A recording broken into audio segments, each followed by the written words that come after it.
The NFL players have spoken, and now Vinny Iyer is going to tell us if they were right. Welcome into the Sporting News Studios. I'm Tom Vandervoort with Mr. Vinny Iyer, our NFL writer, and we had a player poll from Sporting News halfway through the season. We talked about a lot of things. One thing we talked about, Vinny, was the most overrated coach in the league, and the players overwhelmingly picked Rex Ryan. What do you think? Well, he's definitely the most overexposed coach in the league, and you see him on SportsCenter all the time talking about how his team is going to the Super Bowl, even when they're not very good, and that irks all kinds of players. But when you look at the real overrated coaches, I think you look to the NFC East. I'm not talking about Tom Coughlin. He's won 2 Super Bowls.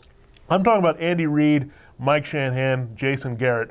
All their teams are in crisis mode. They're all in the hot seat. They're all these offensive so-called geniuses whose entire team is struggling right now. So those guys were on the list. I think they should have been a little bit higher on the list. Yeah, Reid was third. I think Shanahan fourth on the list. Now, as far as underrated coach, Gary Kubiak with the Houston Texans, Mike Smith, the Atlanta Falcons. Hard to argue at this point with those guys. I just feel bad for these guys because they shouldn't be underrated. You have Mike They should Smith, be rated. They should be rated very highly by everyone. Mike Smith has an undefeated Falcons team. He wins every year. Gary Kubiak has a Texans, probably the best team in the AFC right now. So you look at those guys, they're finally getting the respect they deserve. Now, as far as college coaches coming into the NFL, it was interesting. You told me that Nick Saban topped the list, but a lot of the guys who voted for Nick Saban didn't realize he already had a stint in the NFL. Well, I don't think his stint with the Miami Dolphins was didn't all make that much of an memorable. impact. Yeah, it didn't have much of an impact. We'll see if he comes back. The money will probably be thrown at him. All right, now as far as the players go, one of the votes was on the most disappointing player of the year. And again, we looked at the Philadelphia Eagles.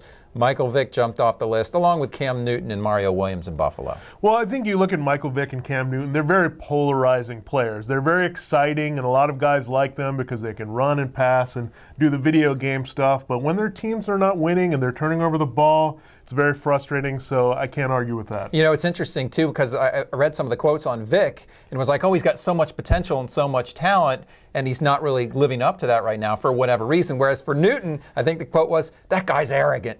Yeah, I know it's a different opinion on both these guys, but the bottom line is they're not getting it done the way everyone thought they would, and their teams aren't for sure. All right, now as far as the organizational quality in the NFL, players voted on the best organization and the worst organization. Best organization, not surprisingly, I guess, the New England Patriots. Yeah, come on. It's Bill Belichick, Robert Kraft. You know what you're getting. And you're going to have a chance every you're year. always going to have a chance to win a championship. And you look at the Pittsburgh Steelers, New York Giants. I mean, how can you argue with that?